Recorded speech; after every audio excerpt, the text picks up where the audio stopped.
स्वागत है आप सभी का एक बार फिर से एग्री गुरु कोचिंग जगदलपुर में। तो हम फिर आ गए एक बार आपके सामने, आपने बुलाया और हम आ गए।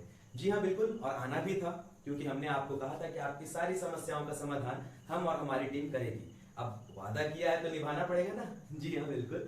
तो आज जो हमारा टॉपिक रहेगा या डिस्कशन रहेगा वो रहेगा आपकी काउंसलिंग से रिलेटेड। जी हाँ, आप सभी को पता होगा कि जो आईजीकेवी है, इंदिरा गांधी कृषि विश्वविद्यालय के द्वारा आपकी पात्र और अपात्र की सूची निकाल दी गई है। अब जब से ये सूची आई है ना, सारे स्टूडेंट्स के बीच में ना हड़कंप मच गया। सब टेंशन में कि यार जिनका एलिजिबल हो गया है उनको ये टेंशन कि हम क्या करें, जिसका एलिजिबल नहीं हुआ उनको ये टेंशन कि अब हम क्या करें, और जो एलिजिबल हो चुके हैं बट उनमें कुछ करेक्शंस हैं उनमें तो और बड़ी दिक्कत की, ना हम घर के ना घाट के। ठीक है, तो ऐसा जो भी स्टूडेंट्स के बीच में हड़कंप था या थोड़ा सा कंफ्यूजन था या उनको बहुत सारे डाउट्स थे, बहुत सारे क्वेश्चंस हमारे पास आए, टेक्स्ट में आए, व्हाट्सएप में आए, कॉल्स आए हमारे पास, तो हम लोगों ने डिसाइड किया कि क्यों ना हम एक ऐसा वीडियो ही बना दें जिससे कि आपके डाउट्स क्लियर हो जाए। ठीक है, तो ये हमारा काम है कि आपको बहुत इजी तरीके से किसी भी चीज को बताना, ये हमारी स्पेशलिटी भी है। तो चलिए फिर आज इसी बारे में हम डिस्कशन करेंगे। तो सबसे पहले बात करते हैं कि सूची जो आई है वो इंदिरा गांधी कृषि विश्वविद्यालय के द्वारा जो जारी की गई है वो दो टाइप की सूची आई है। एक आई है आपकी पात्र की सूची, मतलब जो लोग एलिजिबल हैं, और एक आई है आपकी अपात्र की सूची जो एलिजिबल नहीं है काउंसलिंग के लिए। ठीक है, ऐसा नहीं है कि उनका सिलेक्शन नहीं होगा। दोनों बातों को बहुत ध्यान से समझिएगा। जिन लोगों का नॉन एलिजिबल आया है वो लोग टेंशन में कि हमारा तो पूरा का पूरा किस्सा ही खत्म, जिंदगी बर्बाद हो गया, ऐसा कुछ। ठीक है, तो ऐसा कुछ भी नहीं। आप नॉन एलिजिबल हैं क्योंकि आपने जो डॉक्यूमेंट्स, जो इंफॉर्मेशन सबमिट किया है उसमें गलतियां हैं और उन गलतियों की वजह से आपको अपात्र किया गया है। इसका यह मतलब नहीं है कि आप पूरे के पूरे काउंसलिंग प्रोसेस से हट चुके हैं, या जो लोग एलिजिबल हो चुके हैं उनके बाद भी आप देखेंगे कि उसमें कुछ करेक्शन दिए गए कि भाई आप इनको एडिट कीजिए, तो इसका वो मतलब नहीं है कि आपके वो फॉर्म्स को रिजेक्ट कर दिया गया। दोनों में ही आपके कोई भी रिजेक्शन नहीं हुई।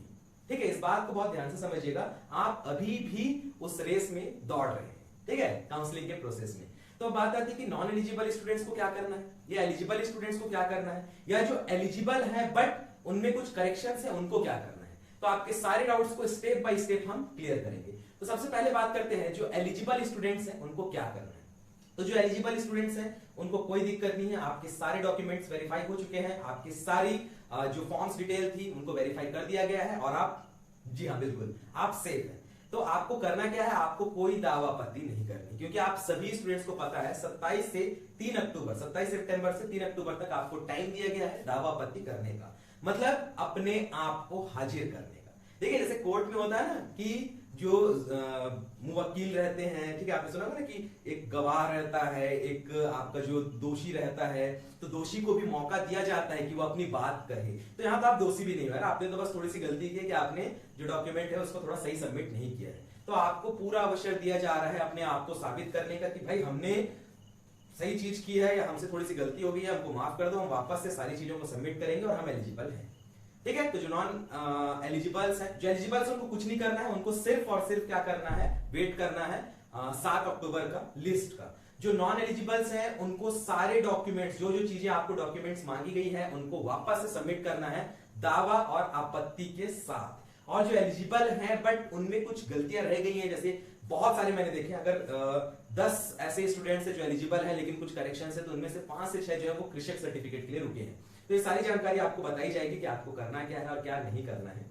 ठीक है, तो सबसे पहले तो ये समझ लीजिए कि जो नॉन एलिजिबल्स हैं उनको करना क्या है। तो सबसे पहले तो उनको सारे डॉक्यूमेंट्स जो उनके गलत हुए हैं उसको वापस से कलेक्ट करना है। अब यहीं पे ना बात आती है कि जो लिस्ट आया है उसमें जो डिटेल्स दिए गए हैं कि भाई आपका इनकरेक्ट ये है, ये चीजें इनकरेक्ट है। अब सब कंफ्यूजन कि भाई इनकरेक्शन है क्या, किसी में दिया है कि कास्ट सर्टिफिकेट गलत है। अब आप लोग बोल रहे हैं हमने तो कास्ट सर्टिफिकेट सही डाला है, तो फिर गलती क्या है, हमारे कास्ट सर्टिफिकेट को क्यों रिजेक्ट किया गया। तो इसी चीज के लिए मैं आपको स्क्रीन पे, देखिए मेरे मोबाइल पे आएगा और आपके स्क्रीन पे आएगा, रीजंस वाला एक पेज रहेगा कि क्या क्या गलतियां हुई हैं, आपको ध्यान से समझना है। देखिए उन्होंने आपको रीजन दिया है, ठीक है, उन्होंने आपको बताया है कि आपके डॉक्यूमेंट में क्या गलती है, आपको वो पढ़ना है और समझना है। जैसे कि आप देख सकते हैं जो आपकी स्क्रीन पे कुछ 5 रीजंस वाली जो करेक्शन वाली चीजें दी गई हैं। तो जो सबसे पहला उसमें लिखा है इनकरेक्ट परमानेंट कास्ट सर्टिफिकेट, मतलब आपका कास्ट सर्टिफिकेट जो है वो इनकरेक्ट है। अब क्यों है ये आपको नहीं पता, उन्होंने बताया है। आप देखिए उसके बाद एक वर्ड लिखा है रीजन, कारण। क्या कारण है कि document is not clearly visible. ठीक है, यहाँ आपको बताया गया है कि आपका जो डॉक्यूमेंट आपने सबमिट किया है भाई वो थोड़ा सा अच्छे से नहीं दिख रहा है, आप उसको वापस से सबमिट करो। इसका मतलब नहीं कि आपको वो डॉक्यूमेंट ही गलत है। इसके बाद आप देखेंगे फिर से लिखा है इनकरेक्ट इनकम सर्टिफिकेट और is non creamy layer certificate, reason फिर दिया है document is not clearly visible. फिर आपको बोला गया कि आपका डॉक्यूमेंट नहीं दिख रहा है अच्छे से, आप उसको अच्छे से दिखाओ हमको। आप सही हो, हम मान रहे हैं आपने डॉक्यूमेंट सबमिट किया है, पर आप उसको थोड़ा अच्छे से दिखा दो ना, तब तो हमें और अच्छे से दिखाई देगा, तो हम वेरिफिकेशन अच्छे से करेंगे। फिर रीजन लिखा है इनकरेक्ट अदर डिटेल, जैसे कि 12th का दिया गया है और रीजन फिर वही मार्क्स जो है नॉट क्लियरली विजिबल। तो ये जो पहला आपका समस्या था उसका एक ही समाधान है कि आप स्कैन कर लें। देखिए फोटो खींचने से कभी कभार क्या होता है ना, फोटो खींच के जब हम व्हाट्सएप में भेजते हैं तो उसकी क्वालिटी गिर जाती है। या तो आप बहुत अच्छे से फोटो खींचिए एकदम, मैं आपको तरीका बताता हूं कैसे खींचना है। आप सबसे पहले एक व्हाइट पेपर रख लीजिए बड़ा सा, उस व्हाइट पेपर के ऊपर आप अपना डॉक्यूमेंट रखिए, ठीक है। आप उस डॉक्यूमेंट को सीधे खड़े होकर फोटो खींचिए, ऐसे, ये नहीं कि ऐसे खींच रहे हैं ऐसे खींच रहे हैं, ऐसे नहीं करना है। एकदम उस डॉक्यूमेंट के ऊपर आपका फोन का कैमरा होना चाहिए और ये कोशिश करेंगे कि आपका फोन का कैमरा सिर्फ उस डॉक्यूमेंट को ही कैप्चर करे, आगे पीछे को कुछ नहीं। बट कभी कभार क्या होता है कि व्हाइट पेज आ जाती है तो कोई दिक्कत नहीं, आप उसको क्रॉप कर सकते हैं। बट सोचिए अगर व्हाइट पेज की जगह आप बिस्तर का यूज कर रहे हैं या टेबल का यूज कर रहे हैं या दीवार का यूज कर रहे हैं तो यार वहां पे करेक्शन में दिक्कत हो जाता है। इसलिए मैं आपको बोल रहा हूं व्हाइट पेज रखिए। क्लियर है? चलिए इसके बाद आपको क्या करना है, आपने फोटो खींच लिया, आप उसको कहीं मत भेजिए। ये नहीं कि आप व्हाट्सएप में भेज रहे हैं या कहीं भेज रहे हैं, कहीं मत भेजिए। आपको क्या करना है, फोटो टू पीडीएफ कन्वर्टर जो आपका एप्लीकेशन आता है उसको डाउनलोड कीजिए, उसको हाई क्वालिटी में सेट कीजिए और उसके बाद आप फोटो को पीडीएफ में चेंज कर लीजिए। सिर्फ इतना करेंगे आपका ये प्रॉब्लम सॉल्व। या सेकंड और सबसे बेस्ट ऑप्शन, आप जाइए कैफे में, स्कैन करा लीजिए अपने डॉक्यूमेंट को, वहां पे जो आपका केबी में मांगता है, जो आपका डीपीआई में मांगता है, वो पूरा सेट करके देंगे। क्लियर है? चलिए दूसरे रीजन की बात करते हैं। Incorrect permanent caste certificate, reason दिया गया है only signature by officer, no seal and stamp in certificate of competent officer. ठीक है, तो यहां ये बोलना चाह रहे हैं कि भाई आपने कास्ट सर्टिफिकेट तो दिया है, आपका कास्ट सर्टिफिकेट सही भी है, पर यहां पे ना सील है ना सिग्नेचर है, तो हम कैसे मान ले कि ओरिजिनल है। आप क्या करना है, आपको आप वापस जाइए उस कास्ट सर्टिफिकेट को लेके, वहां पे सील और सिग्नेचर लगवा लीजिए, आपका काम खत्म। बिल्कुल घबराने की जरूरत नहीं है। तीसरा रीजन आप देखेंगे इनकरेक्ट क्रिशट सर्टिफिकेट, ये सबसे बड़ा प्रॉब्लम है, बहुत सारे स्टूडेंट्स का ये है। रीजन दिया गया है any 2 classes 5th 8th 10th 12th should be passed from gramin area school which is certified by tehsildar naib tehsildar as per vishwavidyalaya format. अब हुआ क्या है, कुछ लोगों ने जो कृषक सर्टिफिकेट बनाया है वो फॉर्मेट आप लोगों ने चेक नहीं किया। भाई इंदिरा गांधी कृषि विश्वविद्यालय ने एक फॉर्मेट आपको दिया है, उस फॉर्मेट को आप चेक कीजिए, जहां पे ये कंपलसरी है कि आपकी 5वीं 8वीं या 10वीं या 12वीं कोई भी जो 2 बोर्ड है वो आपके ग्रामीण क्षेत्र से होने चाहिए, तभी आपका कृषक सर्टिफिकेट बनेगा। तो आपको फॉर्मेट देखना है, आप आईजीकेबी की साइट से डाउनलोड कीजिए और वहां से फिर अपना कृषक सर्टिफिकेट वापस से बनाइए। आपके पास 2 अक्टूबर का टाइम है, 3 अक्टूबर को सबमिट कर ही देना है। फिर नेक्स्ट रीजन आपका है वही है इसके बाद वाला रीजन, सबसे लास्ट वाला reason incorrect permanent caste certificate, reason caste certificate of MP. देखिए मैं आपको ये चीजें बता देना चाहता हूं, ये बहुत से स्टूडेंट्स के साथ हुआ है कि वो किसी दूसरे स्टेट से बिलोंग करते हैं, उनका कास्ट सर्टिफिकेट किसी दूसरे स्टेट का और उन्होंने यहां लाके सबमिट किया है। ये नहीं होता है।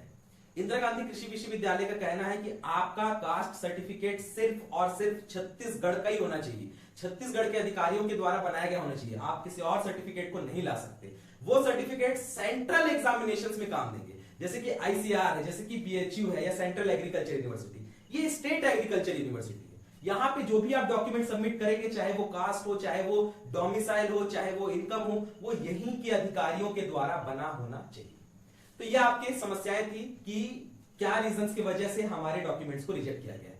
अब इस रिजेक्टेड डॉक्यूमेंट को सुधारना कैसे है, ये आपको यहाँ पे एक वीडियो प्ले किया जाएगा, उसमें आप देख सकते हैं। ठीक है, तो दावा आपत्ति के लिए आपको करना क्या है, सबसे पहले जो आपका igkbmis.cg.nic.in जो होम साइट है आपका igkb का, जहां से आप दावा आपत्ति करेंगे, उस लिंक पे आपको जाना है। तो वो लिंक आपको डिस्क्रिप्शन में मिल जाएगा। साथ ही साथ यहाँ मैं टाइप भी कर लेता हूँ, आप देख सकते हैं igkbmis.cg.nic.in, ये जो आपका साइट है, होम साइट है, यहाँ पे आपको क्लिक करना है।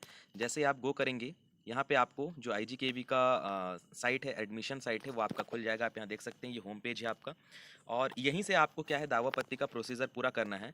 आप यहाँ देख सकते हैं जो डेस्क बोर्ड है आपके राइट साइड के कॉर्नर में, एडमिशन 2020-21, ये वाले साइट पे आपको ये वाले जो पोर्शन है यहाँ पे आप जैसे ही क्लिक करेंगे आपका एक नया पेज खुल जाएगा, काउंसलिंग पेज।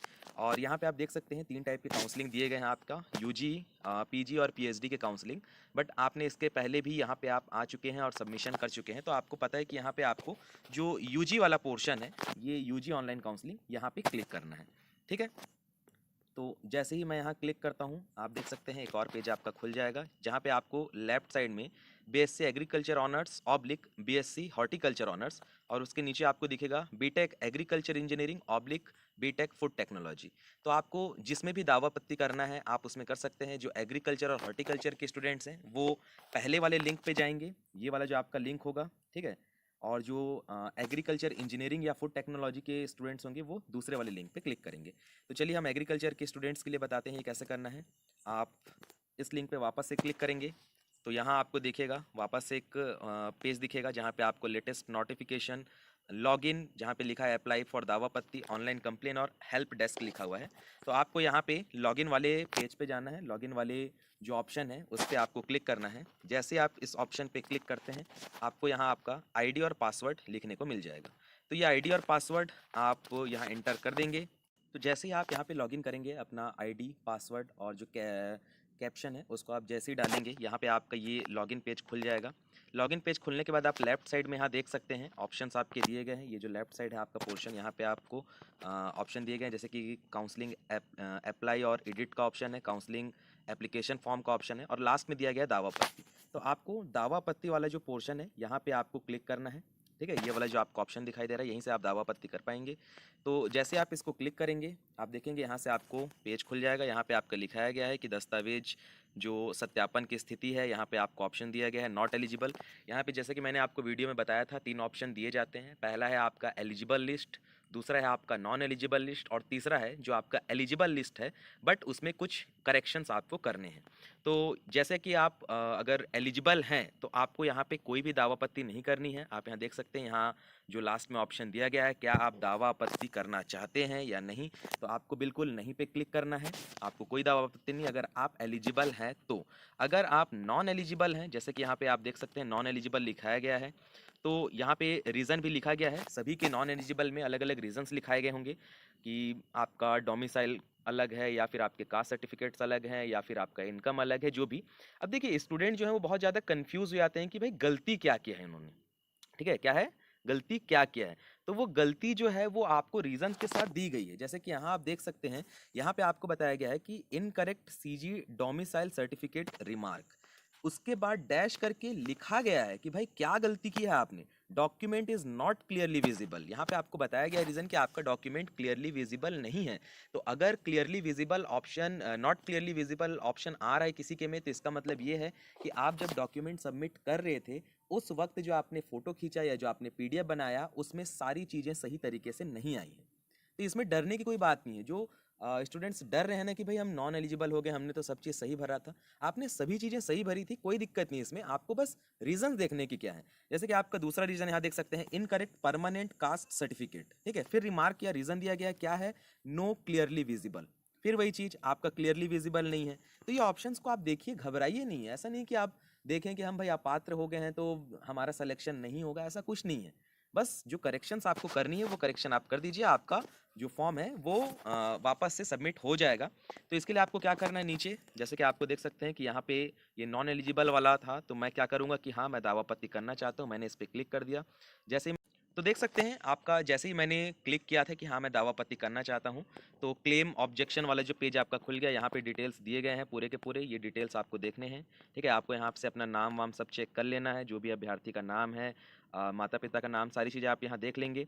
इसके बाद देखिए यहाँ एक चीज़ लिखा गया है कि सभी व्यक्तिगत जानकारी सही सत्यापित की गई हैं, इस पर दावापत्ती नहीं किया जा सकता। तो आप यहाँ पे दावापत्ती बिल्कुल नहीं कर सकते हैं, यह आपका सबमिट हो चुका है, इसको सही माना गया है। जो आपको दावापत्ती करना है वो यहाँ पे करना है। अब देखिए यहाँ पे आपका नेक्स्ट लिखा गया है, claim oblique objection and academic details. क्या आपको यहाँ जो आपका एकेडमिक डिटेल्स है यहाँ पे आपको कोई दिक्कत हो रही है तो आप यहाँ दावापत्ती कर सकते हैं। देखिए कुछ लोगों का यहाँ पे जो करेक्ट ऑप्शन लिखा है ना, यहाँ पे आप देख सकते हैं करेक्ट और करेक्ट तो जिन लोगों का सही है सर्टिफिकेट, जिन्होंने 10-12 की मार्कशीट सही की है, उनके लिए कोई दिक्कत नहीं है, आप यहाँ पे कोई चेंजेस नहीं करेंगे। जिनका यहाँ पे कहीं भी इनकरेक्ट लिखा है तो आपको कुछ नहीं करना है, सिंपली यहाँ जो कॉलम बना है आपका जहाँ पे ऊपर लिखा गया है कि अपना दावा या आपत्ति लिखें। तो अगर आप दावा करना चाह रहे हैं, क्लेम करना चाह रहे हैं कि भाई मैंने सही चीज़ें लिखी हैं, आपके से या आपके वेरिफिकेशन में कोई कमी रह गई है, आपने सही तरीके से वेरिफिकेशन नहीं किया है, तो यहाँ आप लिख देंगे दावा और डैश करके आप अपना स्टेटमेंट लिखेंगे। स्टेटमेंट में आप ये लिखेंगे कि मैंने सही डॉक्यूमेंट सबमिट किया है, आप एक बार इसको वापस से देख लें। और अगर आपको आपत्ति है, ऑब्जेक्शन है कि भाई हाँ मैंने कुछ गलती की है, तो यहाँ पे आप क्या लिखेंगे, आपत्ति है डैश करके लिखेंगे कि फॉर्म भरते समय मुझसे गलती हो चुकी थी जिसे मैंने सुधार लिया है। बस इतना ही स्टेटमेंट आप लिखेंगे। इसके बाद आपको जो नेक्स्ट काम करना है वो ये करना है कि दावा आपत्ति करने के बाद यहाँ चूज फाइल है, जो भी आपकी गलती हुई है 10th के सर्टिफिकेट से या 12th के सर्टिफिकेट से, आप उसको वापस से इंटर कर दीजिए। इंटर करने के बाद आप सबमिट कर दीजिए, आपका कोई दिक्कत नहीं होगा, आपका एप्लीकेशन सबमिट हो जाएगा। अब इसके बाद बात आते हैं, यहाँ आपकी डिटेल्स दी गई हैं, देख सकते हैं, जो भी आपके सब्जेक्ट स्कोरिंग से रिलेटेड है। तो अगर यहाँ पे आपको कोई दिक्कत नहीं है तो आप ये वाला जो ऑप्शन दिया गया है, क्या आप दी गई विषयवार अंकों की जानकारी पर दावा आपत्ति करना चाहते हैं, तो अगर हाँ करना चाहते हैं तो आप यहाँ पे क्लिक करेंगे। जैसे ही आप यहाँ पे क्लिक करेंगे, देखिए आपको फिर से यहाँ लिखने को मिलेगा कि अपना दावा या आपत्ति बताइए भाई, कि यहाँ पे ये जो मार्क्स हैं आपके, इन मार्क्स में आपको कोई दिक्कत है क्या। अगर नहीं है तो कोई बात नहीं, आप आगे बढ़ जाइए। ठीक है, यहाँ पे आपको बिल्कुल ये ऑप्शन को नहीं कर देना है। जैसे आप नहीं करेंगे, फिर आपका नीचे वाला ऑप्शन जहाँ पे आपके डॉक्यूमेंट्स रिलेटेड दावा आपत्ति हैं, जैसे कि आप यहाँ देख सकते हैं 10th के मार्कशीट से 12th के मार्कशीट। ठीक है, इसके बाद यहाँ आप देख सकते हैं सीजी डोमिसाइल, यहाँ इनकम सर्टिफिकेट, ये जो चीज़ें आपको दी गई हैं, इनमें से अगर आपको किसी पे दावा आपत्ति करना है तो आप यहाँ क्लिक करेंगे। अब देखिए यहाँ पे मेरे जो स्क्रीन पे आप देख सकते हैं 3 चीज़ें या 3 डॉक्यूमेंट जो हैं वो गलत हैं, या जिसे आईजीकेवी ने या आपके जो एग्रीकल्चर डिपार्टमेंट है उन्होंने गलत कहा है। तो आपको सिंपली करना क्या है कि जैसे मेरा सीजी डोमिसाइल जो था, जो क्लियरली विजिबल नहीं था, तो उसको मैं क्या करूँगा, यहाँ पे मैं सेलेक्ट कर दूंगा। सेलेक्ट करने के बाद देखिएगा यहाँ पे फिर क्या आ जाएगा कि क्या आप दावा करना चाहते हैं या आपत्ति। तो जैसे मैं आपत्ति में करना चाहता हूँ कि हाँ मेरे द्वारा जो डॉक्यूमेंट सबमिट की गई थी वो डॉक्यूमेंट क्लियरली नहीं थी, मैंने इसे वापस से अपलोड किया है जो कि अब क्लियर है। ये करने के बाद यहाँ चूज ऑप्शन में जाएंगे तो आपको वो फाइल जहाँ पे आपने उस फाइल को पीडीएफ फॉर्म में बनाया है, आपको उसको सेलेक्ट करना है। जैसे आप सेलेक्ट करेंगे ये अपलोड हो जाएगा। फिर सेकंड आपको इनकम सर्टिफिकेट के साथ भी सेम चीज़ें करनी है, फिर आपको परमानेंट कास्ट सर्टिफिकेट के साथ भी सेम चीज़ें करनी है। जैसे ही आप इन सारी चीज़ों को कर लेते हैं तो यहाँ फिर आपको देखिए नीचे फिर से एक ऑप्शन आ रहा है, क्या आप अन्य किसी जानकारी पर दावा आपत्ति करना चाहते हैं। अगर हाँ तो यस पे क्लिक करेंगे, अगर ना तो नो पे क्लिक करेंगे। ठीक है, तो जैसे आप यहाँ यस और नो पे क्लिक कर देते हैं, जैसे आपका यस पे क्लिक किया आपने, फिर उसको करेक्शन कर दिया, तो उसके बाद फिर से आपका ये आ जाएगा। उसके बाद आपको सबसे लास्ट में डिक्लेरेशन करना है, और ये सबसे इंपॉर्टेंट पोर्शन है। देखिएगा आप यहाँ ध्यान से पढ़िए, यहाँ लिखा है मैं घोषणा करता ऑब्लिक करती हूँ कि मेरे द्वारा भरी गई सभी जानकारियाँ पूर्णतः सत्य हैं, इस पर आपको टिक करना है। दूसरा जो आपका स्टेटमेंट दिया गया डिक्लेरेशन का वो है विश्वविद्यालय के संबंधित अधिकारियों द्वारा मांग किए जाने पर तुरंत मूल दस्तावेज प्रस्तुत करूंगा या करूंगी, ये भी आप यस करेंगे। और लास्ट में ये ऑप्शन है कि मैं घोषणा करता या ऑब्लिक करती हूँ कि मेरे द्वारा भरी गई जानकारी असत्य पाए जाने पर मुझे अपात्र घोषित करके मेरा प्रवेश निरस्त किया जा सकता है। जैसे आप इन तीनों पे क्लिक करेंगे, यहाँ सबमिट का ऑप्शन जैसे आप दबाएंगे, आपका जो करेक्शन वाला जो पोर्शन है दावा आपत्ति वाला वो हो जाएगा। ये तीनों स्टेटमेंट आप ध्यान से पढ़ेंगे। ठीक है, तीनों स्टेटमेंट में आपको पहले स्टेटमेंट में ये कहा गया कि मैंने सारी जानकारी सही दी है। दूसरे स्टेटमेंट में ये कहा गया है कि फ्यूचर में, इन फ्यूचर आपके सिलेक्शन होने के बाद आपको अगर विश्वविद्यालय के द्वारा कभी भी जो आपका ओरिजिनल कॉपी है डॉक्यूमेंट्स के वो मांगे जाएंगे तो आप बिल्कुल उसको प्रस्तुत करेंगे, इसमें आपको कोई दिक्कत नहीं है। और थर्ड में ये बोला गया कि अगर आपकी कोई भी डाटा या कोई भी डॉक्यूमेंट गलत निकली तो आपको किसी भी समय अपात्र घोषित कर दिया जाएगा। तो बस सिंपल से ही प्रोसेस था ये दावा आपत्ति वाला, आप देख सकते हैं इतना ही काम था, और इतने काम के लिए आपको घबराने की बिल्कुल ज़रूरत नहीं है। आराम से फॉर्म भरिएगा, आपके पास 3 अक्टूबर तक का टाइम है। बट पर्सनली मैं आपको सजेस्ट करूँगा कि बहुत ज़्यादा आगे ना जाएँ, कि आप 3 अक्टूबर या लास्ट डेट पे सारी चीज़ें कर रहे हैं, क्योंकि कभी कभार सर्वर का या फिर नेटवर्क का इशू रहता है। तो आप बिल्कुल कोशिश करेंगे कि 2 अक्टूबर या उससे पहले ही आप ये दावा आपत्ति वाला जो काम है इसको कंप्लीट कर लेंगे। और ये दावा आपत्ति करते समय आप बिल्कुल सचेत रहेंगे, ठीक है, कि इस बार आपको गलती नहीं करनी है। आपको फिर से एक मौका मिला है, आप जो अपात्र थे उनके लिए भी कोई डरने की ज़रूरत नहीं है, जो पात्र थे या उनसे कुछ मिस्टेक हो गया है उनको बिल्कुल भी डरने की ज़रूरत नहीं है, और जो पात्र हैं, जो कम्प्लीटली पात्र हैं, एलिजिबल हैं, उनके लिए तो कोई दिक्कत है ही नहीं। तो बस इतना ही सिंपल सा स्टेप था आपका, इतना ही आपको करना है। ठीक है, तो आपने पूरा वीडियो देख लिया। आई होप अब आपको समझ आ गया होगा कि आपको दावा आपत्ति करना कैसे है। तो मैं फिर से बोल रहा हूं एक बार, आप किसी को भी घबराने की जरूरत नहीं है। आप काउंसलिंग से अभी तक बाहर नहीं हुए हैं, आप उस रेस में हैं। बस क्या है ना, जो आपका घोड़ा है या जो आपका गाड़ी है ना, वो थोड़ा सा खराब हो गया है। ठीक है, जैसे आप रेस में देखते हैं ना कि टायर थोड़ा सा घिस जाता है, तो क्या करते हैं, उसको वापस से चेंज कराया जाता है। वैसे ही आपको क्या करना है, यहाँ पे डॉक्यूमेंट्स को फिर से रीअपलोड करना है, और जैसे आप रीअपलोड करेंगे और सारे डॉक्यूमेंट्स आपके सही होंगे, आप वापस से रेस में आ जाएंगे। तो आई होप ये वीडियो आपको बहुत अच्छे से समझ आई होगी, और हम ये दुआ करते हैं कि बहुत सारे स्टूडेंट्स जो हमारे, उनका वापस से नॉन एलिजिबल से एलिजिबल लिस्ट में आ जाए, और wish you all the best. ठीक है, फिर हम आएंगे एक नए वीडियो के साथ आपकी नए समस्याओं का समाधान करने। Thank you so much.